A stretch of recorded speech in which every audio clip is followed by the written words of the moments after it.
समन्ता चक्रवालेषु अत्रा गच्छन्तु देवता सद्धम्मं मुनिराजस्य सुनन्तु सग्गमुखदं धम्मश्रवण कालो अयं वदन्ता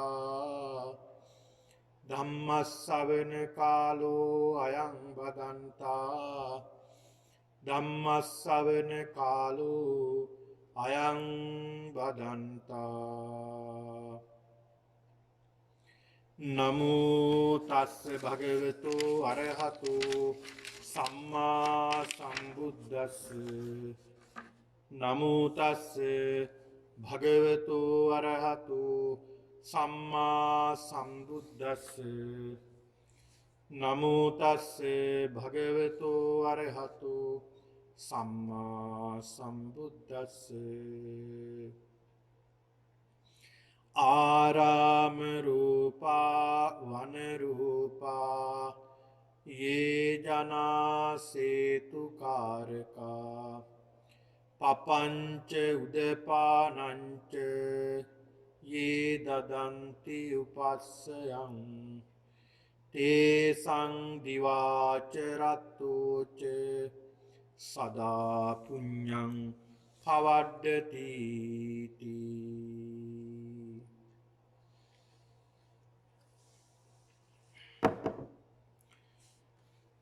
सत्पुरुष वासनावंत पिන්නතුනි මේ මොහොතේදී මේ සියලු දෙනාම මේ කාල පරිච්ඡේදය තුල මේ ධර්මානුශාසනාවකටයි සවන්පත් යොමු කරමින් සිටින්නේ. ඒක නිසා පින්නතුනි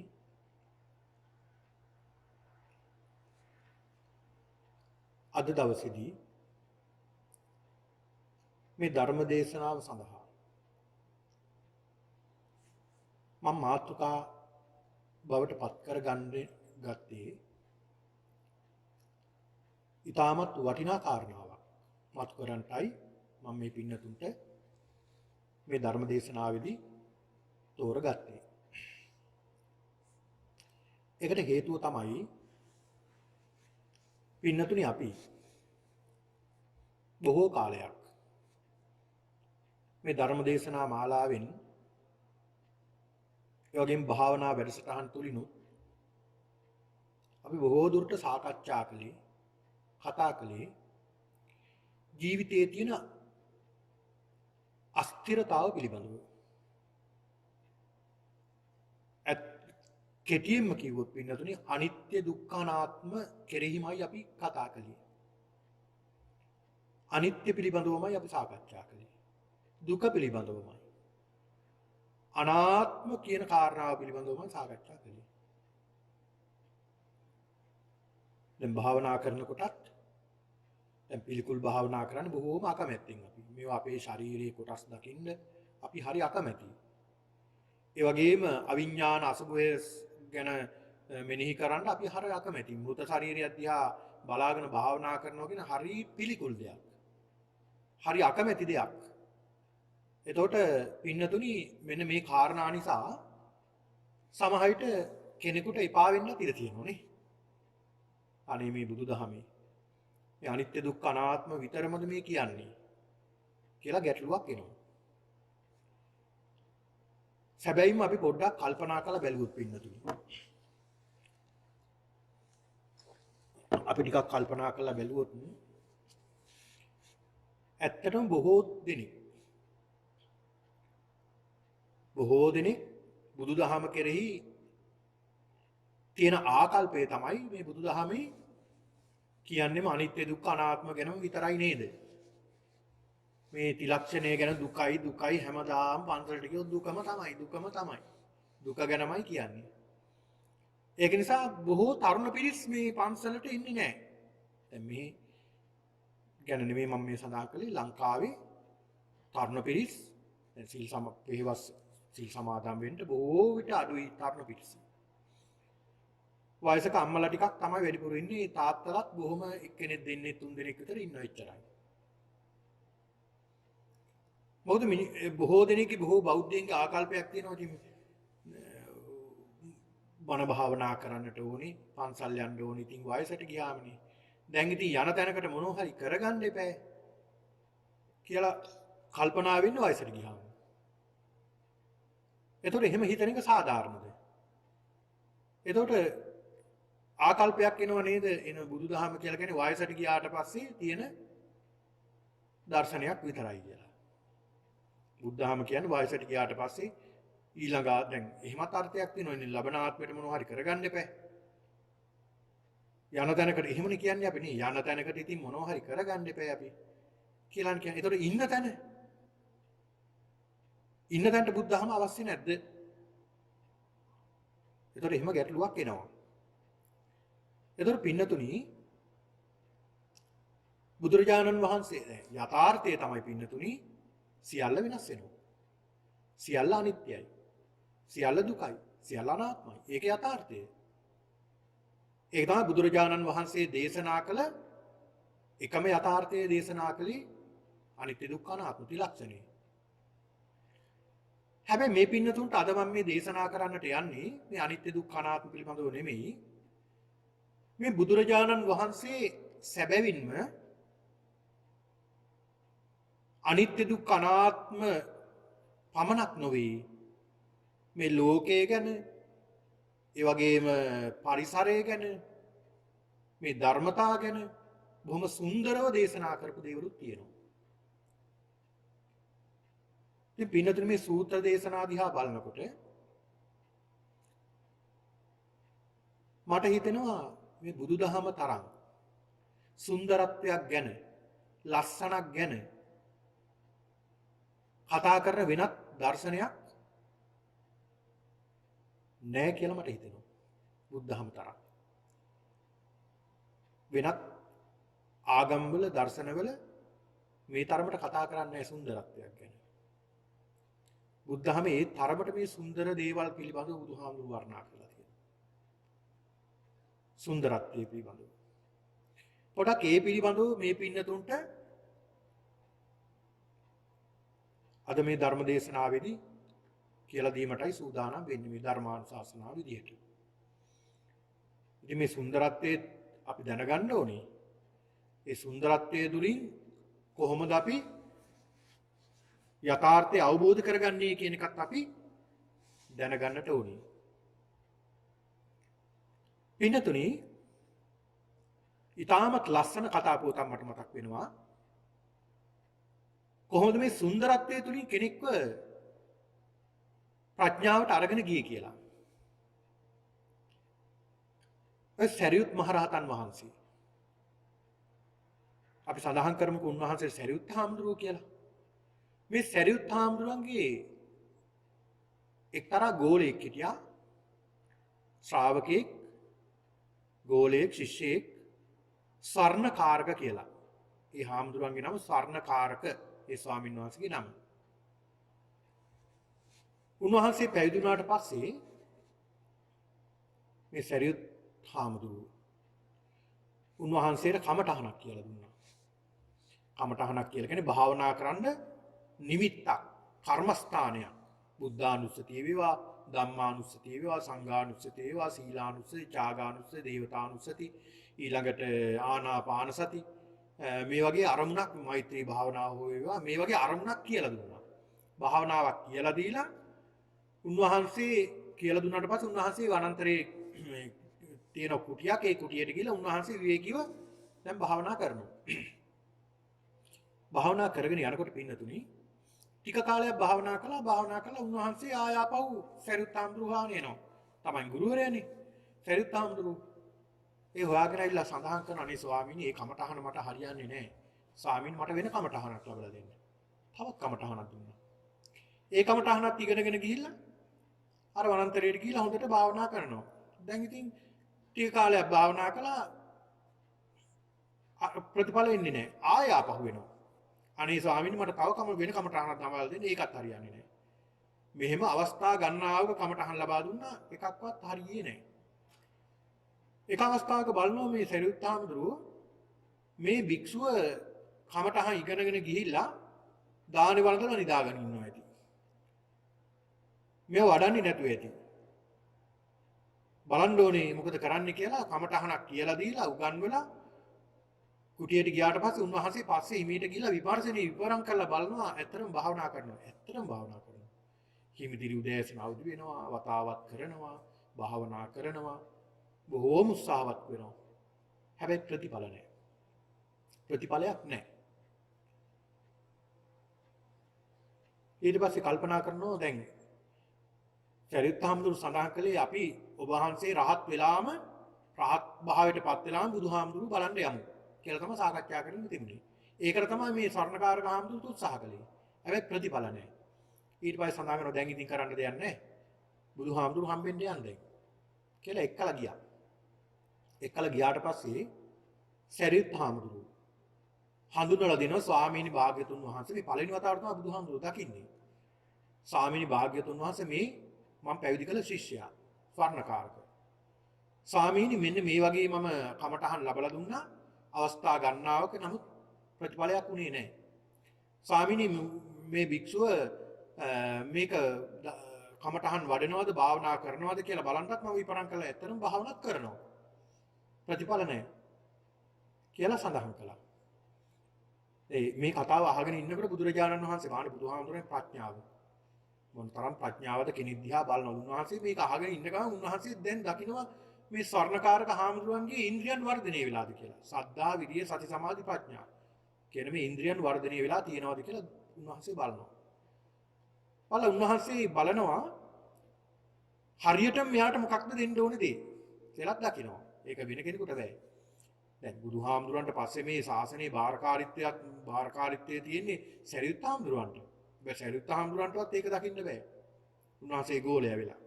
බුදුහාමුදුරුවෝ දැක්කා. දැකලා සඳහන් කරනවා ස්වර්ණකාරක මම මේ ඔබගේ මේ ගුරු දේවයන් වහන්සේ සමග සාරිපුත්‍රයන් වහන්සේ සමග සාකච්ඡා කරනකම් අන්න අතන තියෙන පොකුණක්. ඒ පොකුණ ගාවට ගිහිල්ලා පොඩ්ඩක් ඉන්න එතෙන්ට ගිහිල්ලා කියලා සඳහන් කළා. අර ස්වර්ණකාරක හාමුදුරුවෝ එතෙන්ට ගියා.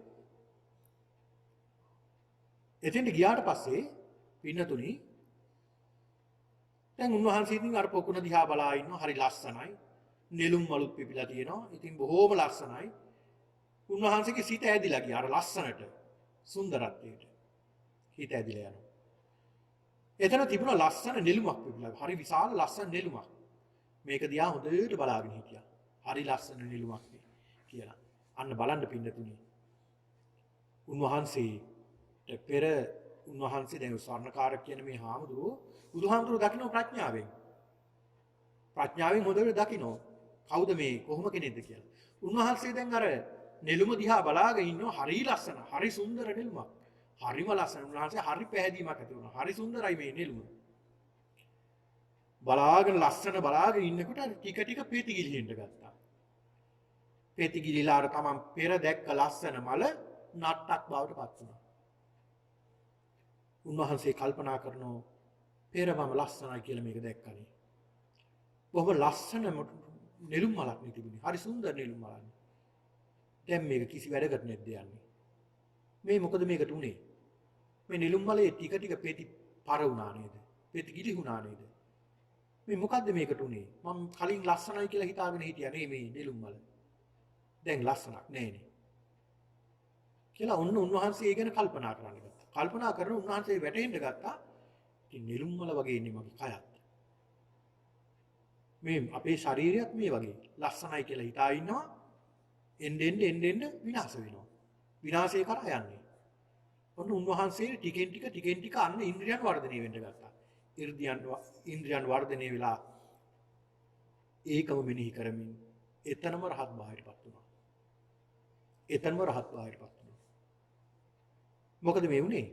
බුදුරජාණන් වහන්සේ අර සරියුත් හාමුදුරුවෝයි මේ ස්වර්ණකාරක ස්වාමින් වහන්සේ සමග සාකච්ඡා කරගෙන ඉන්න ගමන් උන්වහන්සේ බලනවා මේ ස්වර්ණකාරක හාමුදුරන් මොකේද යොමු කරන්න ඕන කියලා. බලනකොට උන්වහන්සේට පේනවා බුදුරජාණන් වහන්සේට පේනවා මේ ස්වර්ණකාරක කියන භික්ෂුව ආත්ම භාව 500ක්. ආත්ම භාව 500ක් රත්තරන් වලින් නොයෙක් ලස්සන දේවල් නිර්මාණය කරන කෙනෙක් විදියටයි ඉපදිලා ඉඳලා තියෙන්නේ. පෙර ආත්මභාව 500ක් රන්කරුවෙක් විදියටයි ක්‍රියා කළා තියෙන්නේ. ඒ රන්කරුවෙක්ගේ ලස්සන නෙළුම් මල් හදනවා, නොයෙක් කැටයම් කර ලස්සන දේවල් රත්තරන්ින් නිර්මාණය කරනවා. හරි සුන්දර දේවල් නිර්මාණය කරන කෙනෙක්. මෙයාට යොමු කරන්න ඕනේ සුන්දර තැනකටමයි. ඒක ප්‍රගුණ කරපු කෙනා එතෙන්ට යොමු කරපුවම එතනින් පුළුවන් අතෙන්ට යොමු කරන්න. නිවන කරා. අන්න ඒකයි උන්වහන්සේ කළේ. බලන්න කොච්චර ලස්සනද නේ. ඒ සුන්දර දෙයක් තුලින් උන්වහන්සේ පෙන්වන යථාර්ථය. උන්වහන්සේ පෙන්වන යථාර්ථය. ඔන්න බලන්න. ඒ වගේම තමයි කේමාව කියලා කේමා බිම්බිසාර රජතුමාගේ දේවිය කේමා දේවියත් මෙහෙමයි. එයත් තමන්ගේ රූපය කෙරෙහි වශී වෙලා තිබුණේ. තමන් තරම් ලස්සන රූපයක් වෙන කිසි කෙනෙක්ගේ නෑ. ඒ තරම් මේ ශරීරය සුන්දරයි කියලා හිතාගෙන. උපක්‍රමයකින් රජතුමා බුදුරජාණන් වහන්සේ ළඟට යවනවා. ඒ යනකොට බුදුරජාණන් වහන්සේ උපක්‍රමයකින් ඒ කියන්නේ 이르දි ප්‍රාතිහාරයකින් තමන් වහන්සේගේ දෙපස දිව්‍යාංගනාවන්ටත් වඩා ලස්සන කාන්තාවන් දෙපළක් පවන් සලමින් ඉන්නවා පෙන්නනවා. කේමා මේ උයනේ සිරිනරඹමින් යන ගම එක පාටම දකින්න බුදුහාමුදුරුවෝ දෙපසේ ඉන්න ලස්සන කාන්තාව දෙන්න. ඇයි කල්පනා කරනවා දැන් මෙච්චර කාලයක් මං හිතා හිටියා මම ලස්සනයි කියලා මේ නගරෙම. දැන් මට වඩා ලස්සනයි මෙතන ඉන්න ඕනේ. මට වඩා ලස්සනයි මෙතන ඉන්න ඕනේ. පුදුම සුන්දරත්වයක් නේද? ඒ රූප දිගේ කියලා. දැන් අර රූප කෙරෙහිම සුන්දරත්වයේ කෙරෙහිම හිතාලෝගෙන හිටියා. මේ රූප දෙක එන්න ටිකෙන් ටික වයසට ගියා. වයසට ගිහිල්ලා එතනම වැටිලා මරණයටපත් වුණා. මේක ඉර්ධියෙන් තමයි බුදුහාඳුරු පෙන්වන්නේ. ඇයට වැටහෙන්න ගත්තා යථාර්ථය කුමක්ද කියලා. ආය ආපහු ගියේ නෑ. එතනම පැවිදි වුණා. ඔන්න බලන්න. දැන් පින්නතුනි අපි බුදුරජාණන් වහන්සේට මල් පූජා කරනවා. දැන් මල් පූජා කරනකොට බලන්න කොහොමද අපි සඳහන් කරන්නේ? වන්න ගන්ධ ගුණෝපේතං ඒතං කුසුම සම්පතින් පූජයාමි මුනින්දාස සිරීපාද සරූපේ. වන්න වර්ණවත් හරි ලස්සනයි මල් කියන්නේ. අපි කවුරුත් කැමතිනේ මල් වලට. ගන්ධ සුවඳවත්. ගුණෝපේතං ගුණයකින් යුක්ත වන්න ගන්ධ ගුණෝපේතං ඒතං කුසුම සම්පති. මේ මල් සමූහයෙන් බුදුරජාණන් වහන්සේට පූජා කරනවා කියලා අපි අර ලස්සන වර්ණවත් හරිම අලංකාර මල් එක එක විදිහට අපි ලස්සනට හදලා බුදුහාමුදුරන්ට පූජා කරනවා. පූජේමි බුද්ධං කුසුමේන්නේ මේ මල් ටික පූජා කරලා ලස්සන මල් ටික පූජා කරලා ඊට පස්සේ මේ සුන්දරත් දැන් සුන්දරනේ ලස්සනයිනේ. ඒ ලස්සන තුලින් අපි දකින්න මොකක්ද? මේ මලට මොකද වෙන්නේ? පුප්පම්මිලා යාති. මේ මල් ටිකත් පර වෙනවා. මේ මල් ටික කුණු වෙනවා. කුණු වුණ මලෙන් පණු වෙන්න ගන්නවා. අර කලින් ලස්සනයි කියලා මම හිතාගෙන මලට මොකද වුනේ? පර වුණා. කුණු වුණ මලෙන් පණු වෙන්න ගත්තා. උප්පම්මිලා යාති යතයි ධම්මේ. මේ මලට වගේම නේද මටත් සිද්ධ වෙන්නේ කියලා අන්න ඒ සුන්දර දේ තුලින් යථාර්ථයට අපි හිත අරගෙන යනවා. ඒතර මල් පූජා කිරීමෙන් පින්නතුනි ඔය කාරණාව මෙනෙහි කරගෙන අපි මල් පූජා කළාම පින් සිද්ධ වෙනවා වගේම කුසලුත් සිද්ධ වෙනවා. කුසලයන්නේ යථාර්ථය මෙනෙහි කිරීම. ඔන්න බලන්න. ඒක නිසා බුදුරජාණන් වහන්සේ පෙන්නලා දෙනවා පින්නතුනි. මේ දැන් ඔය යම් තැන්වල දැන් අපි දන්නවනේ බුදුරජාණන් වහන්සේ පෙන්නලා දෙන දැන් ඔබ පෙහෙවස් සමාදන් වුණානේ. අටසිල් සමාදන් වුණා. අටසිල් වල එක සිල්පදයක් තමයි නච්ච ගීත වාදිත විසූක දස්සනා වේරමණී සික්ඛාපදං. නැටුම් ගැයුම් වැයුම් වලින් වළකින්නවා කියන කාරණාව. එතකොට පින්නතුනි මේ නැටුම් ගැයුම් වැයුම් දැකීමෙන් අපි වළකින්නට ඕනේ. ඇයි බුදුහාමුදුරේ ඒක වැළැක්වුවේ? ඒක වැළැක්වුවේ අපේ සිත රාගයට ඇදී යාම වැළැක්වීම සඳහා තමයි උන්වහන්සේක වළක්වලා තියෙන්නේ. ඒ ශික්ෂාපදේ පෙන්වලා දීලා තියෙන්නේ. හැබැයි යම් තැන්වල බුදුරජාණන් වහන්සේ පෙන්වලා දෙනවා මේ ගීත පිළිබඳ ඒ වගේම ගායනා පිළිබඳව බුදුරජාණන් වහන්සේ පෙන්ලා දෙනවා. එහෙම එක තැනක් තමයි එක තැනක සඳහන් වෙනවා පින්නතුනි. රුන්නමිදම් භික්කවේ අරියස්ස විනයේ ගීතං. උම්මත්තකමිදම් භික්කවේ විනයේ නච්චං. බුදුහාඳුරු පෙන්ලා දෙන රුන්නමිදම් භික්කවේ අරියස්ස විනයේ ගීතං. එතකොට ආර්ය විනයේ දැන් බුදුහාඳුරු පෙන්ලා දෙනවා මේ ආර්ය විනයේහි ගීතය කියලා කියන්නේ මොකක්ද? ගීතයේ ගායනාව කියලා කියන්නේ හරියට රුන්න විදම් ඇඬීමක් වගේ. දැන් සමහර ගීත ඇත්තටම අඬනෝමනේ කරන්නේ. ඇඬීම විතරයිත් කරන්නේ. ගීතයක් කියලා කියන්නේ දැන් පින්නතුනි එක තැනකදී බුදුරජාණන් වහන්සේ ළඟට එක්තරා ගායකයෙකු පිරිසක් ඇවිල්ලා අහනවා ස්වාමීනි අපි මිනිස්සු සතුටු කරනවා. ගීත ගායනා කළා නැටුම් නටලා මිනිස්සු සතුටු කරනවා. ඉතින් මිනිස්සු සතුටු කරන නිසා අපි පහසර කියලා දිව්‍ය ලෝකේ නේද උපදින්නේ කියලා අහනවා. පහසර කියලා දිව්‍ය ලෝකයක් ගැන අහනවා. ඒක නේද උපදින්නේ. මොකද මිනිස්සු සතුටු කරනෝනේ අපි ගීත කියලා, නටලා, ඩාන්ස් කරලා මේ වගේ අපි මිනිස්සු සතුටු කරනවා. ඒ නිසා අපි උපදින්නේ පහසර කියන දිව්‍ය ලෝකේ නේද කියලා බුදුහාමුදුරු නිහඬයි. දෙවෙනි වතාවටත් අහනවා. තුන්වෙනි වතාවටත් අහනවා. දැන් තුන් වතාවක් ඇහුවට පස්සේ බුදුහාමුදුරු පිළිතුරු දෙනවා. පිළිතුරු දෙනවා පහසර කියන දිව්‍ය ලෝකයක් නෑ. පහසර කියන අපායේ උපදින්නේ කියලා. ඇයි ඒ? ගීතයක් තුලින් මිනිස්සුන්ගේ රාගය විශ්සෙනවා නම් ඒ පුජ්‍යලයා යහපත් දෙයක්ද කරන්නේ? යහපත් දෙයක් නෙමෙයි. ද්වේෂය අවුස්සනවා නම්, මෝහය අවුස්සනවා නම් කෙනෙක්ගේ. ඒතොර ඒක නිවැරදි දෙයක් වෙන්නේ නැහැ. ඒකයි බුදුහාමුදුරු පෙන්ලා දුන්නේ. හරියට ගීතය කියන්නේ ආර්ය විනයේ ඇඳීමක්. උම්මත්තක මිදම් වික්කවේ විනේ නැච්ච නැටුම කියලා කියන්නේ බුදුහාමුදුරු පෙන්ලා දෙනවා හරියට උමතු කෙනෙක් උමතුෙන් කරන විකාරයක් වගේ කියලා. ඔන්න බලන්න.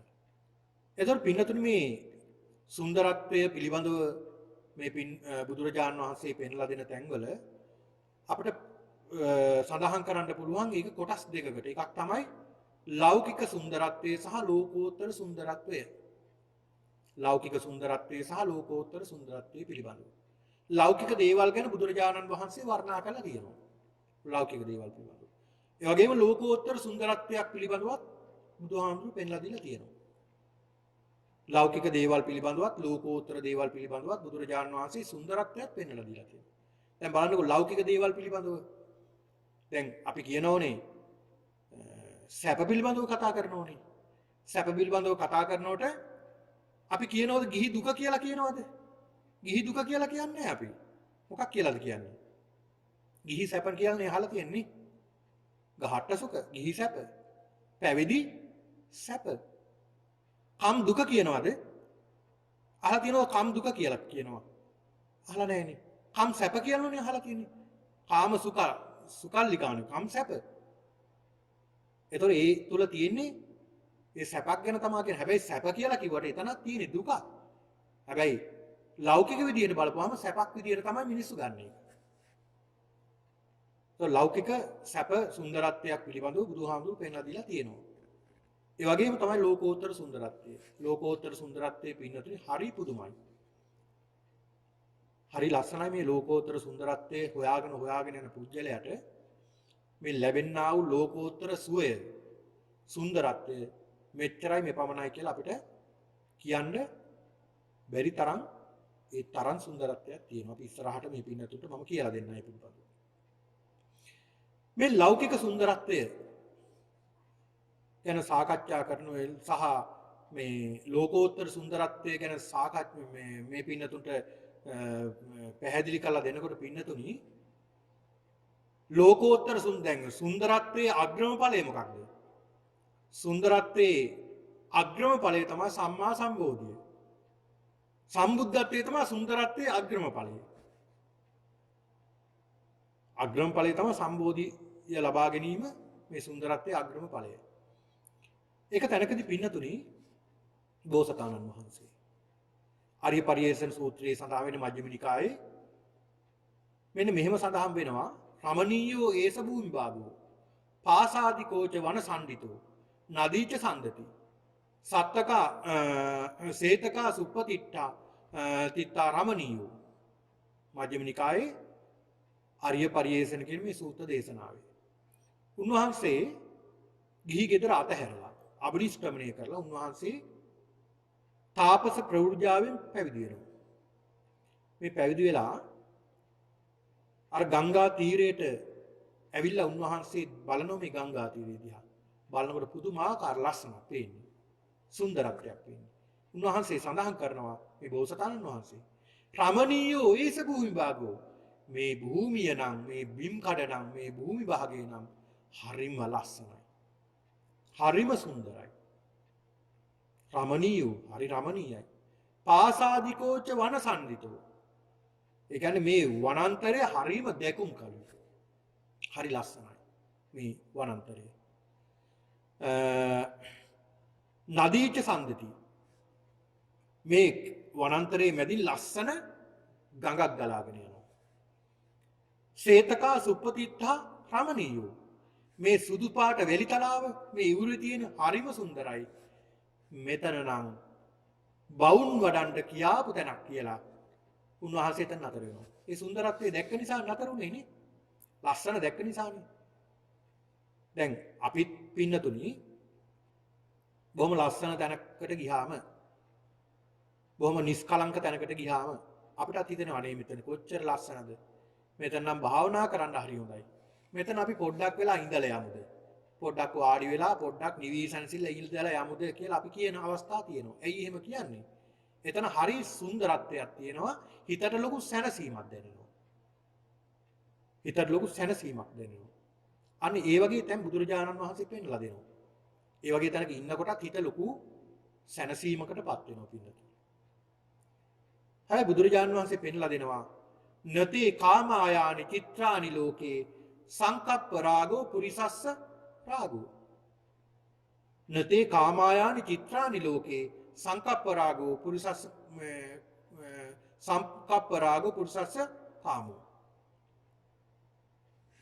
එතකොට මේ ලස්සන කියන දේ කොහෙද තියෙන්නේ? දැන් රූපයක ලස්සන තියනවද? රූපයක ලස්සන නැහැ. ලස්සන කොහෙද තියෙන්නේ? අපි ගාව. දැන් හරි ලස්සනයි සුන්දරයි කියලා අපි කියන්නේ රූපේ ගැන නෙමෙයි අපේ හිතේ තියෙන දේ ගැන කියන්නේ. එතකොට රාග සංකල්පන ඇති වෙන්නේ කොහාටද? හිතට. රූපේ නෙමෙයි. දැන් රූපවල තියෙනවද රාගය? රූපවල රාගය නැහැ. ද්වේෂය නැහැ, මෝහය නැහැ. රාගය ද්වේෂය තියෙන්නේ කොහෙද? ඒ රූප බලන අපි තුල. ඒකයි බුදුහාමුදුරු පෙන්නලා දුන්නේ නැතේ කාමායානි චිත්‍රානි ලෝකේ. චිත්‍රවල කාමයක් කියලා දෙයක් නැහැ. පුද්ගලයන්ගේ සිතේ තියෙන සංකල්පනාවල තමයි ඔය රාගය තියෙන්නේ. කියලා බුදුහාමුදුරු පෙන්නලා දෙනවා. ඔය ධම්පද ගාථාවක් මට මතක් වෙනවා පින්නතුනි. රමණීයානි අරඤ්ඤානි යත්තන රමති ජනෝ විතරාගා රමිස්සන්ති නතේ කාම ගවේසිනෝ. මේක සඳහන් වෙන්නේ රමණීයානි අරඤ්ඤානි යත්තන රමණීති ජනෝ. රමණීය වූ ලස්සන වූ විසිතුරු වූ වනාන්තර තියෙනවා. කැලෑ තියෙනවා. ඒ කැලෑවල ලස්සන සුන්දර වන සෙනසුන් වල හිත ඇලවෙන්නේම විතරාගී පුද්ගලයින්ගේ. සාමාන්‍ය කෙනාට බය හිතෙනවා. සාමාන්‍ය කෙනෙකුට ඉතාමත් බයක් හිතෙනවා වනාන්තරයකට ගියාම. ඇයි? එයාට ඒකේ සුන්දරත්වයක් දකින්න බෑ. ඒකේ නියම සුන්දරත්වය පේන්නේ දකින්නේ රහතන් වහන්සේලා. ඒකයි බුදුහාමුදුරුවෝ පෙන්ලා දුන්නේ. ඔන්න බලන්න. දැන් මේ ගැන සඳහන් කරනකොට පින්නතුනි මේ ලස්සන සුන්දරත්වය ගැන පිළිබඳව සඳහන් කරනකොට දැන් බලන්නකො බුදුරජාණන් වහන්සේ ගත්තාම බුදුරජාණන් වහන්සේ මොනතරම් සුන්දර කෙනෙක්ද? දැන් සුගත කියන්නේත් ඒකනේ. සුන්දර නිසානේ. සුගත කියලා කියන්නේ සුන්දර නිසා. දැන් බලන්න බුදුරජාණන් වහන්සේගේ දෙතිස් මහා පුරුෂ ලක්ෂණ. දෙතිස් මහා පුරුෂ ලක්ෂණ ගත්තාම පින්නතුනි පුරුෂ ලක්ෂණ 32ක් තියෙනවා සුන්දර වූ පුජ්‍යලයේ පහළ වෙන. මේ පුරුෂ ලක්ෂණ 32 තුලින් බලන්න පුළුවන් මේ පුජ්‍යලයා බුද්ධත්වයට පත් වෙනවද සක්විති රජ වෙනවද? මොනවද මේ බුදුරජාණන් වහන්සේගේ තිබුණ මේ ශාරීරික සුන්දරත්වය ඇති කරන දැන් උන්වහන්සේගේ ශරීරය මොනතරම් සුන්දරද දැක්ක කෙනෙක් වශී වෙනවා. දැන් වක්කලි හාමුදුරුවන් බලන්න වක්කලි හාමුදුරුව මහණුනේ මොකටද? නිවන් දකින්න අරමුණෙන් නෙමෙයි. වක්කලි හාමුදුරුව පැවිදි භාවයටපත් උනේ බුදුරජාණන් වහන්සේගේ ලස්සන බලන්න. අවසානයේ බුදුරජාණන් වහන්සේ දොස් කිව්වා. කින්තේ වක්කලි මිනා පූතිකායන දිත්තේ නෑ. ඒ වක්කලි මේ කුණු කය බලාගෙන ඉන්න එකෙන් තේරුමක් තියෙනවා මගේ කුණු ශරීරය දිහා කියලා. ඊට පස්සේ වක්කලි හාමුදුරුව යථාර්ථය දකින්න පටන් ගත්තා. ඒ කියන්නේ ඒ තරම් සුන්දර කෙනෙක් වෙන්න ඕනනේ. දැන් බලන්නකො පින්නතුනි. දැන් බුදුරජාණන් වහන්සේ මොනතරම් සුන්දර කෙනෙක්ද? දැන් උන්වහන්සේගේ පුරුෂ ලක්ෂණ 32ක් තියෙනවා. අසීති අනුභ්‍යංජන ලක්ෂණ මේ අමතර ලක්ෂණ තියෙනවා 80ක් තියෙනවා. ඒ තරම් සුන්දරයි බුදුරජාණන් වහන්සේගේ. මොනවද මේ? සුප්පතිට්ඨිත පාදෝ. සුප්පතිට්ඨිත පාදෝ. බුදු කෙනෙක්ගේ පහළ වෙන්නේ ඒ කියන්නේ සක්විති රජ කෙනෙක්ගේ හෝ බුදු කෙනෙක් වෙනවා නම් ඒ කෙනාගේ තියෙන ලක්ෂණය වෙන්නේ සුප්පතිට්ඨිත පාදෝ. මනාව පිහිටි පාද තියෙන්න ඕන. කොහොමද මොනවද මේ මනාව පිහිටි පාද? පින්නතුනි පාදවල වල ගොඩෙන්නේ නැහැ. අපේ පාදයක් යටිපතුලක් ගත්තාම ටිකක් බලන්නකො ස්පර්ශ කරලා. එහෙම නැත්නම් පොළොවේ පාය තියෙනකොට වටේ ටික විතරයි පොළොවේ හිටින්නේ මැද ටික හිටින්නේ නැහැ. ඇයි? මැද වලක්. බුදුරජාණන් වහන්සේගේ එහෙම නෙමෙයි. සුප්පතිට්ඨිත පාදෝ මනවින් පිහිටි පාද තියෙන මුළු උන්වහන්සේගේ සිරිපතුලම යටිපතුල සම්පූර්ණයෙන්ම උන්වහන්සේගේ එකම මට්ටමකට තියෙන්නේ. සුප්පතිට්ඨිත පාදෝ කියන්නේ ඒකයි. ඊළාට හෙට්ටා පාදතලයේසු චක්කානි ජාතානි හොಂತಿ. සහස්සරානි සනේමිකානි සනාබිකානි සබ්බාකාර පරිපූර්ණානි. ඒ කියන්නේ පින්නතුනි හෙට්ටා පාදසලේ පාද උන්වහන්සේගේ යටිපතුලේ චක්කානි ජාතානි හොಂತಿ. චක්‍ර ලක්ෂණ තියෙනවා. ඒ කියන්නේ කවුමට චක්‍ර ලක්ෂණ පිටලා තියෙනවා. ඒ චක්‍ර ලක්ෂණ වල අර තියෙනවා 1000ක් තියෙනවා. අර මොනතරම් සිවුම පිටලා තියෙන්න ඕනද? අර 1000ක් තියෙනවා. අර 1000ක් සහිත චක්‍ර ලක්ෂණ පිටලා තියෙනවා. ඊළඟට ආයතපන්හි. ආයතපන්හි කියන්නේ දික්කු විලුඹක් උන්වහන්සේට තියෙන්නේ. විලුඹ දිගයි බුදුරජාණන් වහන්සේගේ. ඊළඟ දීගංගුලි. ඇඟිලි දිගයි. එක සමානයි ඇඟිලි දිගයි. දීගංගුලි කියන්නේ ඒකයි. ඊළඟ මුදුතල හත්පාදෝ. මුදුතලන හත්පාදෝ කියලා සඳහන් කරන්නේ පින්නතුනේ උන්වහන්සේගේ අත්පය.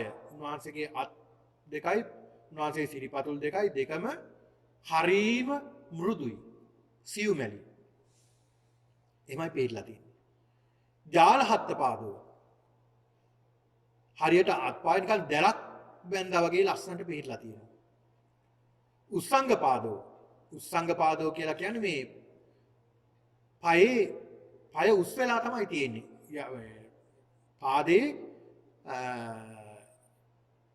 පාදයට සම්බන්ධ වෙන තැන උස් වෙලා පිටලා තියෙන්නේ. ඊළඟට ඒනි ජංගෝ කියලා කියනවා වටව පිහිටි කෙන්ඩ. කෙන්ඩ වටකුරුවයි පිටලා තියෙන්නේ. තිතකෝච අනෝනමන්තෝ උබෝහි පානිතලේහි ජන්නුනකානි පරිසමජ්ජති. උන්වහන්සේ නැමින්නේ නැතුව හිටගෙන ඉන්න ඉරියව්වෙන් නැමින්නේ නැතුව උන්වහන්සේගේ දනිස් දෙක පිරිමදින්න පුළුවන් අත් දෙකෙන්. දනිස් දෙක පිරිමදින්න බලන්නකෝ වෙලාවක අපිට පුළුවන්ද කියලා. උන්වහන්සේ අත් දෙක දනිහ පිරිමදින්න තරම් දිගට පිහිටලා තියෙන්නේ. ඒකත් එක්තරා ලක්ෂණයක් බුදු කෙනෙක්ට පිහිටන. ඊළඟ පින්නතුනි කෝසෝහිත වත්තු ගුහ්‍ය. කෝසෝහිත වත්තු ගුහ්‍ය කියලා සඳහන් කරන්නේ භාග්‍යතුන් වහන්සේ. දැන් බුදු කෙනෙක්ගේ පුරුෂ ලිංගයේ පිහිටලා තියෙනවා කියන්නේ පින්නතුනි කෝෂයක් ඇතුලේ. කෝෂයක් ඇතුලේ තමයි පුරුෂ ලිංගයේ පිහිටලා තියෙන්නේ. ඒකත් විශේෂත්වයක්. ඔය එක්තරා බමුණෙක් මේ ඇත්තටම බුදු කෙනෙක්ද කියලා බලන්න. මේ ඇත්තටම බුදු කෙනෙක්ද කියලා බලන්න මේ බමුණා බුදුරජාණන් වහන්සේ පිටිපස්සෙම යනවා. පිටිපස්සෙම යනවා. ගිහිල්ලා ලක්ෂණ බලලා 30ක් හොයාගත්තා. දෙකක් හොයාගන්න නැහැ.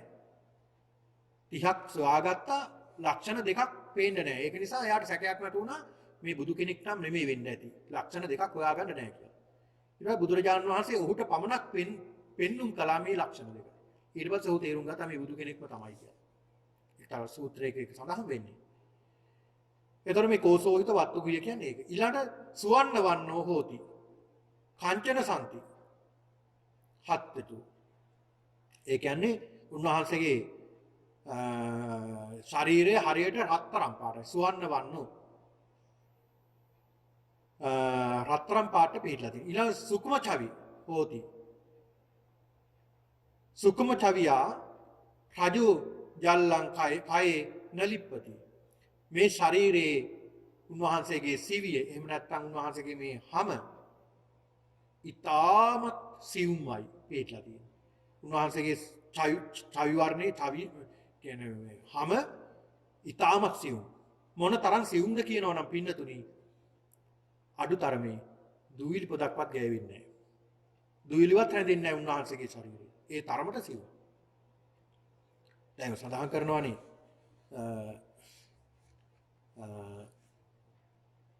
ඔය සඳහන් කරනවා පින්නතුනි එක්තරා පිරිසක් හිටියා බුදුරජාණන් වහන්සේ කාලේ ඒ පිරිස ඒ අයගේ හැම පිළිట్లా තිබ්බේ ඊටමත් සිවුම කියනවා. ඊටමත් සිවුම. ඒක නිසා කියනවා ලිච්ඡවි කියලා. නීචවි ඒ කියන්නේ හැමක් පේන්නේ නැහැ. ඇතුලේ කොටස් පේනවා. හැමක් පේන්නේ නැහැ.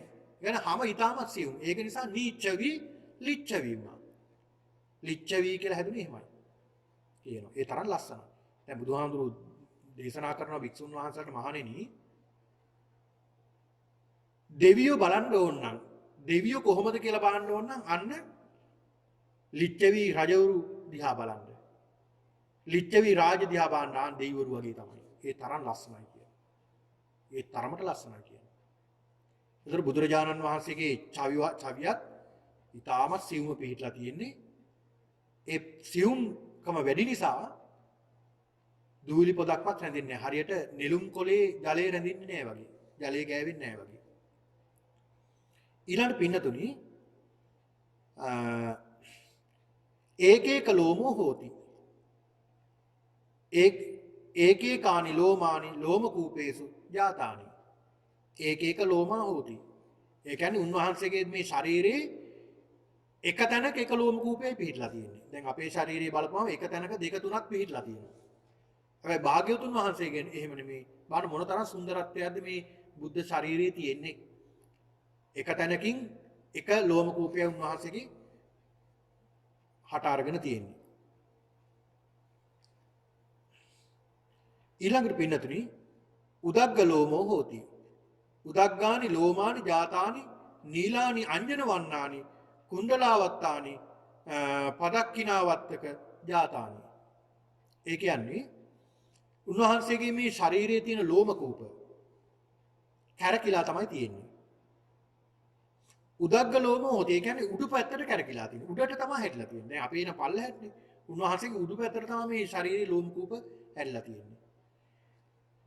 ඊළඟට නීලානි අංජන වර්ණානි. ඒවා නිල් පාට අංජන වර්ණයෙන් වර්ණවත්. ඊළඟ කුණ්ඩලවත්තානි හරියට කොණ්ඩොල් ආභරණයක් වගේ තමයි කැරකිලා තියෙන්නේ. ඊළඟට පින්නතුනි බ්‍රහ්මුජ්ජුගතෝ කියන්නේ උන්වහන්සේ කය හරියට මහා බ්‍රහ්මයාගේ වගේ ඍජු කයක් තියෙන්නේ. ඊළඟ සද්දෝ පිටියක් දෙක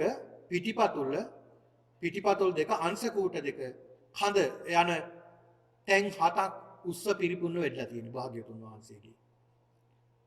ඒ තරම් සුන්දරව තමයි පිළිట్లా තියෙන. සීහ පුබ්බද්ද කායෝ සිංහෙක්ගේ වගේ පූර්ව අර්ධ කාය තියෙනවා උන්වහන්සේට. ඊළඟ යාව තක්කස කායෝ තාව තක්කස බ්‍යාමෝ කය යම් ප්‍රමාණයේද බඹේ පමණක්. බඹේ යම් ප්‍රමාණයේද කයේ පමණක්.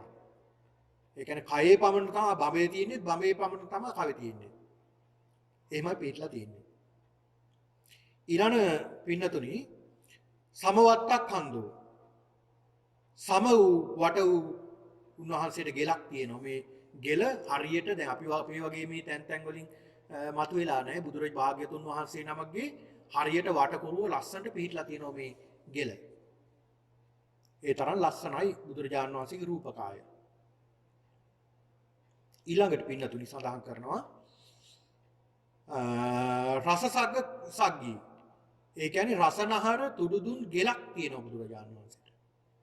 ඒ කියන්නේ අපිට වගේ නෙමෙයි. රසනහර බොහෝ පිහිටලා තිනෝ භාග්‍යතුන් වහන්සේ නමක්. රසනහල තුඩුදුන් ගෙලක් උන්වහන්සේට තියෙනවා. ඊළඟට පින්නතුනි සඳහන් කරනවා සීහහනු. ඒ කියන්නේ සිංහයක්ගේ වගේ හනු පිහිටලා තියෙනවා.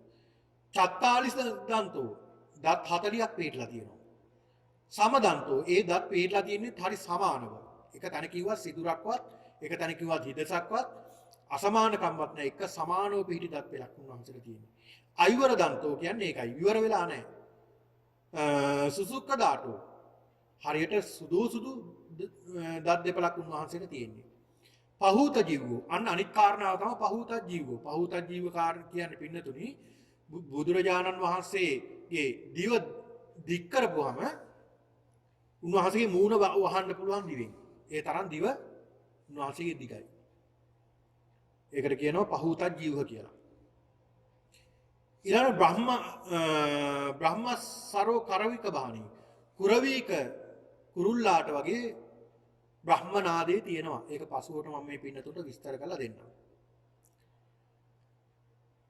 ඊළඟ අබිනීලනෙත්තෝ හරියට S2 නිල් පාට පිටලා තියෙන්නේ. ගෝපමුකෝ හරියට S නිකන් ලපටි ගවයෙක්ගේ S2ක් වගේ ලස්සනයි පිටලා තියෙන විදිය.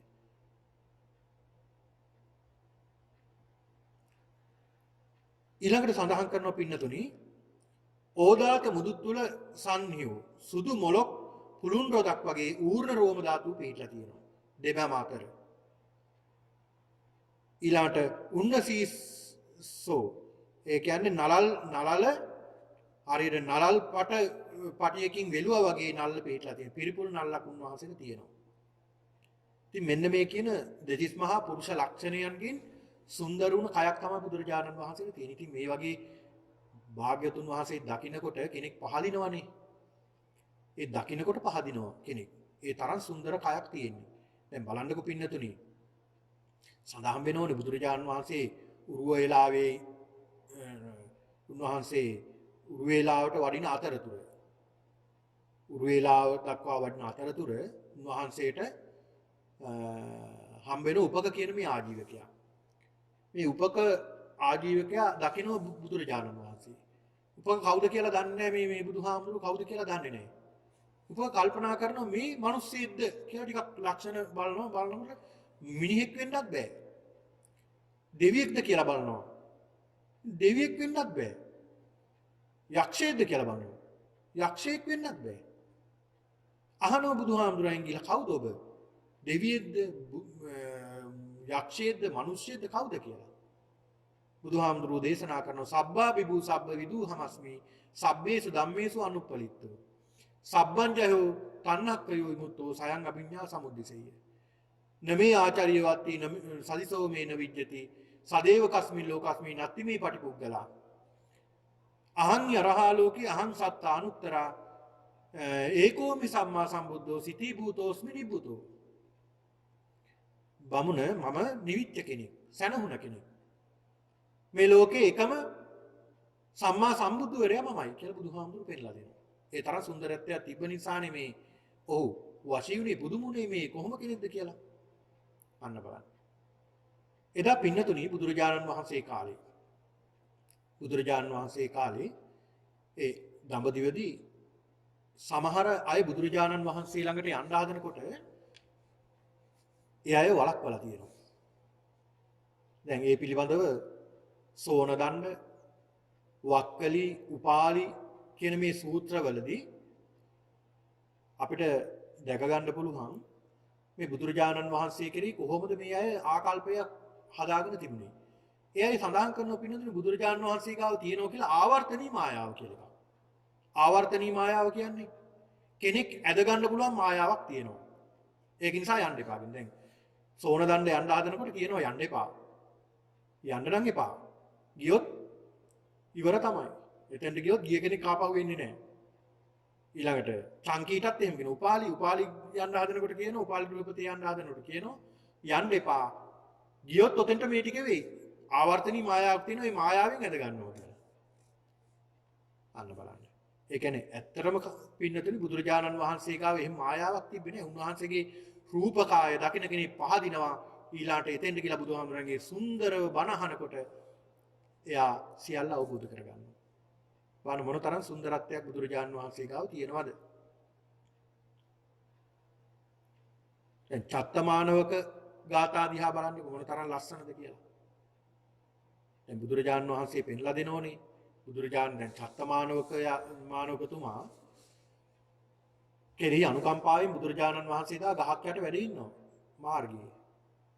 මේ චත්තමානවක ඈත තියා දකින්න උදෑසන කවුද ගහක් යට ඉන්නවා. පොඩ්ඩක් විමසිල්ලෙන් බලනවා. බලනකොට පේනවා මෙයා මේ සාමාන්‍ය කෙනෙක් නෙමෙයි. උදෑසන ඉරු එළිය ශරීරයට වැටලා රත්තරන්ින් බබලනවා බුදුරජාණන් වහන්සේගේ. හරි ලස්සනයි රූපය. හරි සුන්දරයි. මෙයා කල්පනා කරනවා කවුද? මෙයා කවුද දන්නේ නැහැ. මෙතන කවුරුවත් අහන්න කෙනෙකුත් නැහැ මෙයා කවුද කියලා. එහෙනම් ගිහිල්ලාම අහන්න වෙනවා දෙවියෙක්ද කවුද බ්‍රහ්මයේද කොහොම කෙනෙක්ද කියලා. මේ තරම් ලස්සන රූපයක් නම් මම දැකලා නැහැ කියලා. එහෙමනේ ගියේ. ඒ ගියාට පස්සේ යාට කියලා දුන්නානේ ලස්සන කවි. ඒ කියන්නේ කවි කියන්නේ ගාථා. චත්තමානව ගාථා මොන තරම් ලස්සනද? දැන් ඔබට මතක ඇතිනේ ඉස්කෝලේ ඇවිල්ලා ඉවර වෙලා යන්න යනකොට දහම් පාසල ඇවිල්ලා යන්න යනකොට අපි චත්තමානව ගාථානේ කඳාන් කරන්නේ. චත්තමානව ගාථා මොන තරම් ලස්සනද ඒව ගායනා කරනකොට. දැන් මේ චත්තමානවකතුමා අවුරුදු 8ක් 10ක් සංගීතය ගැන විශාරදෙක්. මේ සංගීතය ගැනම විතරක් ඉගෙන ගත්ත විශාරදෙක්. හැබැයි එයාටත් තනුවක් දාන්න මේ ගායනයකට තනුවක් දාන්න ගීතයකට තනුවක් දාන්න බොහෝ වේලාවක් යනවා. හැබැයි බුදුරජාණන් වහන්සේ මේ මොහොතේම තනුවත් එක්කලා ගාථා තුනකුත් දේශනා කළා. යා පුදුම වෙනවා අනේ භාග්‍යතුන් වහන්සේ මම මෙච්චර මේ සංගීතයේ නිපුණෙක් වෙලත් මට මෙච්චර දක්ෂතාවයක් නැහැ. ඔබ වහන්සේ පුදුම දක්ෂයෙක් නේ කියලා සතුටටපත් වෙනවා. පාණ්ඩකතර මේවා පිළිබඳව බුදුරජාණන් වහන්සේ පෙන්ලා දීලා තියෙනවා. අනිත්‍ය දුක්ඛ අනාත්ම පිළිබඳව පමණක්ම නෙවෙයි. ඊළඟට පින්නතුනි බුදුරජාණන් වහන්සේ දැන් ඔය සඳහන් වෙන යම් සූත්‍ර දේශනා තියෙනවා පින්නතුනි බුදුරජාණන් වහන්සේට මම සඳහන් කළා හරියට කුරවීක කුරුල්ලෙක්ට වගේ බ්‍රහ්මස්වරය තියෙනවා. මේකට කියනවා අට්ඨාරස බ්‍රහ්මස්වර කියලා. කියන්නේ මහා බ්‍රහ්මයාට තියෙනවා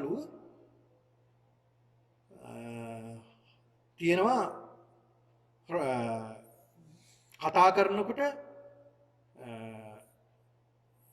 ක්‍රම 8කින් කතා කරනවා. ඒ තරම් ලස්සනයි සුන්දරයි. බුදුරජාණන් වහන්සේටත් මේක තියෙනවා. මොනවද මේ?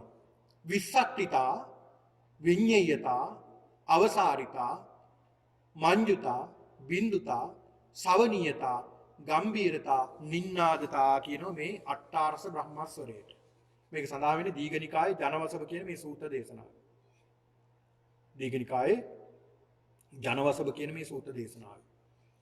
විස්සට්ඨිතා හරියට බුදුහාමුදුරු ධර්ම දේශනා කරන විසිරෙනවා හැමතැනම කියන දේශනාව. ඒ කියන්නේ එක තැනකට නෙමෙයි දැන් ඉස්සරහා බලන උන්වහන්සේ ධර්මයේ දේශනා කළාට වටේම පිරිස ඉන්නවා වටේට මේ ශබ්දේ විසිරෙනවා. ඒ තරම් ලස්සනට උන්වහන්සේට ධර්මයේ දේශනා කරන්න හැකියාව තියෙනවා පිහිටලා තියෙනවා. ඒ තරම් ලස්සනයි. ඊළඟට විඤ්ඤයතා හරියට හැමෝටම එක විදිහට තමයි කර්ණ රසය මේ ඒ ධර්මයේ ඇහෙන්නේ. ඊළඟට අවසාරිතා ඒ කියන්නේ එකම තැනක්වත් අතෑරෙන්නේ නැහැ. එකම කෙනෙක් දැන් ලක්ෂ ගණන් බුදුරජාන් වහන්සේගේ බණ අහන්න ඉන්නවා. ඒ හැම මේ ළඟ ඉන්න කෙනාට වගේ තමයි කෙරවලේ ඉන්න කෙනාටත් ඒ වගේම තමයි ඇහෙන්නේ. ඒක බුදුරජාණන් වහන්සේටම පිහිටන දෙයක් මේ අට්ඨාස රස බ්‍රහ්මස්වරය කියන කාරණාව. ඊළඟ මංජුතා හරිම මధుරයි. හරි මිහිරි. හරි මధుර ස්වරයයි. දැන් පළවෙනි ධර්ම දේශනාව කරනකොට අර මුවොත් ඇවිල්ලා ළඟට ඇවිල්ලා වාඩි වෙලා හිටියා කියනෝනේ. දිග ඇදිලා. මොකද උන්වහන්සේගේ අර ධර්මයේ මේ සත්තුන්ට තේරෙන්නේ නැහැ. හැබැයි අර මිහිරට ලස්සනට ඇවිල්ලා කන යොමාගෙන ඉන්න ඒ තරම් මధుර හඬකට. ඒ තරම් මధుර හඬකට. මොන තරම් ලස්සන තියෙන්නේ නැද්ද? මොන තරම් ලස්සන ඇද්ද උන්වහන්සේගේ ස්වරය. ඊළඟ බින්දුතා. බින්දුතා කියන්නේ හරියට බින්දුවක් වගේ කියනවා. උන්වහන්සේ ධර්මයේ දේශනා කරනකොට බින්දුවක් වගේ. මොකද්ද මේ බින්දුවක් කියලා කියන්නේ? දැන් බින්දුවේ කැඩිච්ච තැනක් තියෙනවද කොහෙවත්? බින්දුවේ කොහෙවත් කැඩිච්ච තැනක් නැහැ. ඒ කියන්නේ කොහෙවත් ඇද පළුදු එහෙම නැත්නම් කැඩිච්ච තැනක් නැහැ. බින්දුව හරියට ලස්සනට තියෙනවා බින්දුව. කැඩිලා නැහැ. කොහෙද ආරම්භය කොහෙද අවසානය කියලා හොයන්න බෑ බින්දුව. ආන් ඒ වගේ තමයි ධර්මයේ දේශනා කරනකොට. ඒ කියන්නේ පින්නතුනි. ඒ කියන්නේ දැන් අපි කතා කරන දැන් අපි ධර්ම දේශනා කරනකොට නත් ඔබ කතා කරනකොට නත් අපි මෙන්න මේ කියනවා එන මේ කියලා අපි අර ඊළඟ වචනේ කියන්නේ ඊළඟ දේ කියන්න අපි අර නවතිනවා. ඒක මතක් කර. හැබැයි බුදුරජාණන් වහන්සේ මේ බින්දුවක් වගේ ඒ දේ ඒ විදිහටම දේශනා කරගෙන යනවා. කිසි තැනක නවතින්නේ නැහැ උන්වහන්සේ. ඒ තරම් ලස්සනයි සුන්දරයි. ඊළාට සවනීයතා හරියට හොඳට උන්වහන්සේ දේශනා කරන හොඳට සවනට වැකෙනවා. ඒ වගේම තමයි ගාම්භීරතා ගාම්භීරත්වයෙන් යුක්තවයි උන්වහන්සේගේ කටහඬ. ඒ වගේම තමයි නින්නාදතා නින්නාද දෙනවා. අර සඳහන් කළා වගේ ළඟ ඉන්න කෙනාගේ වගේම කෙරවලේ ඉන්න කෙනා දක්වාම එනවා. ඒකනේ බුදුහාමුදුරුවෝ ධර්මයේ දේශනා කරනකොට අදිස්ථාන කළා උන්වහන්සේ ධර්ම දේශනා කළා පළවෙනි ධර්ම දේශනාව. ඔබ හිතන්නේ අර මනුෂ්‍ය ලෝකෙන් 5 දෙනයි ධර්මයේ ශ්‍රවණය කළේ. කොච්චර ඈතකට ඇහුණාද? සඳහන් කරන ওই ධම්මචක්ක දේශනාවේ බලන්න අකනිටා බ්‍රහ්ම ලෝකේ දක්වාම එනවා. අකනිටා බ්‍රහ්ම ලෝකේ දක්වාම එනවා. මොන තරම් දුරක් උන්වහන්සේට එනවද මේ හඬ පතුරවන්න පුළුවන්ද? අකනිටා බ්‍රහ්ම ලෝකේ දක්වා. ඒ අකනිටා බ්‍රහ්ම ලෝකෙට යනකොට අඩුවට නෙමෙයි ඇහෙන්නේ. අර ළඟ ඉන්න කෙනාට ඇහෙනා වගේම තමයි අකනිටා බ්‍රහ්ම ලෝකේ ඉන්න අයට ඇහෙන්නේත් එහෙමයි. මේවා හරි පුදුම කාරණා පින්නතුනි. අපිට සමහර කෙනෙකුට මේවා විශ්වාස කරන්නත් බෑ. හැබැයි මේ වගේ විශේෂ පුද්ගලයෝ ලෝකේ පහළ වෙනවා. මේ ත්‍රිපිටකයේ තුල බුද්ධ දේශනාවෙම සඳහන් වෙන කාරණා. මේ බුදු කෙනෙක්ගේ තියෙන මහා පුදුම ලක්ෂණ තමයි මේ සඳහන් කරන්නේ. ඊළඟ පින්නතුනි මෙන්න මේ කියන අට්ඨාරස බ්‍රහ්මස්වරේ භාග්‍යවතුන් වහන්සේට පිළිట్లా තියෙනවා. ඒ වගේම තමයි උන්වහන්සේගේ ධර්මයේ ශ්‍රවණය කරන්න දැන් රූපේ දැකලා උන්වහන්සේ ළඟට එනවනේ. උන්වහන්සේ ළඟට ඇවිල්ලා උන්වහන්සේ දැන් ඔබ දන්නවනේ දේවදත්ත හාමුදුරුවෝ බුදුරජාණන් වහන්සේ ඝාතනය කරන්න කියලා දුනු ආයවුවා. ඊ යවන දුනු ආයව අර දුනු ඊතල අතේ තියාගෙන දුන්න ඇදගෙන ඊතලේ යන්නේ නැහැ. අත ඇරෙන්නේ නැහැ. බුදුහාමුදුරුවෝ දිහා බලාගෙන ළඟට එනවා. උන්වහන්සේගේ රූපේ දකිනකොට හරි පුදුම හිතෙනවා. ලස්සන හිතෙනවා. සුන්දරත්වයක් හිතෙනවා. එහෙම වාඩි වෙනවා. එහෙම වාඩි වෙන කෙනාට බුදුරජාණන් වහන්සේ ධර්මයේ දේශනා කරනවා. උන්වහන්සේගේ ධර්ම දේශනා ක්‍රමත් හරි සුන්දරයි. කොහොමද? පින්නතුන එකක් සඳහන් කරනවා ආනුපුබ්බී කතා. එකක් තමයි ආනුපුබ්බී කතා. ආනුපුබ්බී කතා කියන්නේ අනුපිළිවෙල කතාව. ඊළඟට සාමුක්ඛංශික දේශනා. මොනවද මේ ආනුපුබ්බී කතා සහ සාමුක්ඛංශික දේශනා? මේවත් අපි දැනගන්නට ඕනේ. බුදුරජාණන් වහන්සේ දේශනා කළ ආනුපුබ්බී කතා කෙනෙක්ට පින්නතුනි එකපාරටම කෙනෙක් බුදුරජාණන් වහන්සේ ළඟට ධර්ම ශ්‍රවණය කරන්න ආපුවම එයා ඒ කෙනා කිසිම දෙයක් දන්නේ නැති කෙනෙක් නෙන්නේ. එයාට ඉඳ ගන්න කියලා චතුරාර්ය සත්‍ය දේශනාවක් ගැඹුරු දේශනාවක් කළොත් එයාට ඒක තේරෙන්නෙත් නැහැ. එයා ආයේ එන්නෙත් නැහැ. එයාට තේරෙන්නෙත් නැහැ. එයා එන්නෙත් නැහැ. අපේ බෞද්ධයටත් ඒකනේ වෙලා තියෙන්නේ ගොඩක් දුරට. දන්නේ නැතුව පන්සලට ආපුවම අපි ගැඹුරු දේශනා එයාට බැරි වෙලාවක් කළොත් එයාට ඒක තේරෙන්නේ නැහැ. එයාට බොහොම සරලව කියලා දෙන්න ඕනේ. බුදුරජාණන් වහන්සේත් එමය. උන්වහන්සේ සඳහන් කරන පළවෙනි ක්‍රමේ තමයි ආනුකුබ්බි කතා. කොහොමද? තේසම් භගවා ආනුකුබ්බි කතං කතේසි. ඒ භාග්‍යවතුන් වහන්සේ අනුපිළිවෙල කතාව කරනවා. කොහොමද ඒක කරන්නේ? සෙය්‍යති ඉදම් මෙන්න මෙහෙමයි. දාන කතා. දානය පිළිබඳව කියලා දෙනවා. දන් දෙන්නේ මෙහෙමයි. දන් දීමේ ඵල විපාක මේවා, දෙන ක්‍රම මේවා, දෙනකොට විපාක ලැබෙන්නේ මෙහෙම, මෙච්චර ප්‍රමාණයක් විපාක ලැබෙනවා. ඒ දෙනකොට බොහොම සතුටු හිතෙනවා. ඒ වගේම දීලා සතුටු වෙන්නේ මෙහෙමයි. දෙනවා කියලා කියන්නේ අතහැරීම කියලා මේ විදිහට දානය ගැන හිත අලවනවා. දාන කතා. ඊළඟ සීල කතා. ඊළඟ බුදුහාමුදුරු පෙන්ලා දෙනවා දන් දෙනවා වගේම සිල් ගන්නටත් ඕනේ. සිල් ගැනීමෙන් සිල්වත් වීමේ තියෙන ආනිසංස මේවා. මෙන්න මේ වගේ සීලය කියන්නේ අපිවම ආරක්ෂා කරනවා. අපිව රැකෙනවා මේ සීලය තුලින්. අපිව බාහිර උපද්‍රව වලින් ආරක්ෂා වෙනවා සීලය කියන්නේ. සිල් රැකීමේ ආනිසංස මේවා. මේවයි සිල් රැකීමේ ප්‍රතිඵල. මහත් වූ භෝග සම්පත් ලැබෙනවා. මහත් වූ කීර්තියක් ලැබෙනවා. ඊළඟට ඕනෑම සභාවකට එළඹෙන්න පුළුවන්. ඕනෑම පිරිසක් ඉදිරියට යන්න පුළුවන්. ඒ වගේම සිහි මුලා වෙන්නේ නැහැ. ඒ වගේම තමයි මරණයෙන් පස්සේ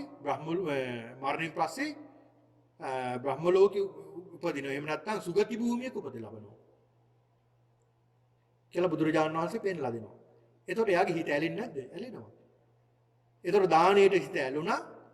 දන් දීලා අහුරු සිල් රකින්නත් පටන් ගන්නවා. දන් දීලා දැන් ඔය ඇත්තොත් එහෙමනේ මුලින්ම අපි ඉස්සලාම දන් දෙන්න පටන් ගන්නවා. දානි දීලා ටික කාලයක් යනකොට දැන් ඉතින් සිල් සමාදන් වුණොත් හොඳයි කියලා සිල් සමාදන් වෙන්නත් උත්සාහ කරනවා. අන්න දන් දෙනවා ඒ වගේම සිල් සමාදන් වෙනවා. දාන කතං සීල කතං ඊළාට සග්ග කතං දන් දීලා සිල් රැකලා මරණයෙන් පස්සේ ස්වර්ගයට යන්නේ මෙහෙමයි. චාතුම් මහරජිකේ යාමේ තුිතේ නිම්මාන රතේ පරිනිම්මිත වසවර්තිය මේ සදිව්‍ය ලෝකවල මෙහෙමයි සම්පත් තියෙන්නේ. මේ වගේ ආයුෂ මෙච්චර මේ වගේ ධර්මයේ දියුණු කරලා ගියා මේ ස්ථාන වලින් ඒ වගේ ධර්මයෙන් පිරිහෙන්නේ නැතව ඉදිරියටම යන්න අවස්ථාව ලැබෙනවා කියලා මේ විදිහට දෙවියන් පිළිබඳව බුදුරජාණන් වහන්සේ පෙන්වලා දෙනවා. දාන කතං සීල කතං සග්ග කතං ස්වර්ගය පිළිබඳව කතා කරනවා. හැබැයි බුදුරජාණන් වහන්සේ බලන්න මේවා කියලා දීලා මේ වගේ අතරමං කරනවද? මේ වගේ අතරමං කරන් දන් දීලා සිල් රැකලා එයින් මරණයෙන් පස්සේ දිව්‍ය ලෝකේ යනවා. දිව්‍ය සැප සම්පත් ලැබෙනවා. හැබැයි ඊළඟ බුදුහාමුදුරු එතනින් අතරමං කරන්නේ නැහැ. දිව්‍ය ලෝකේ අතරමං කරන්නේ නැහැ කවුරුවත්. උන්වහන්සේ පෙන්ලා දෙනවා. මොකද්ද පෙන්ලා දෙන්නේ? කාමානං ආදීනවං. අපි මොනවා කරුවත් මේ කාමයේ තියෙන ආදීනව මෙන්න මේවා. කාමයේ තියෙන ආදීනව මේවා. කම්සප කියලා කියන්නේ මෙන්න මේ වගේ ආදීනව කියන දෙයක්. හැමතිස්සෙම දුක විතරයි උරුම වෙන්නේ. දිව්‍ය ලෝකික වේවා බ්‍රහ්ම ලෝකික වේවා ඉපත ලැබුණොත් දුකම විතරයි. දුකම විතරයි උරුම වෙන්නේ කියලා බුදුරජාණන් වහන්සේ පෙන්නලා දෙනවා. ඉතින් ඒක නිසා පින්නතුනි අද මේ මොහොතේදී කාල වේලාව අවසන් වෙලා තියෙනවා. ඔබට විවේක කාලයක් ලැබෙනවා. නැවතත් මේ වැඩසටහන අපි ආරම්භ කරනවා 2:45ට. හොඳයි සියලු දෙනාටම තෙරුවන් සරණයි.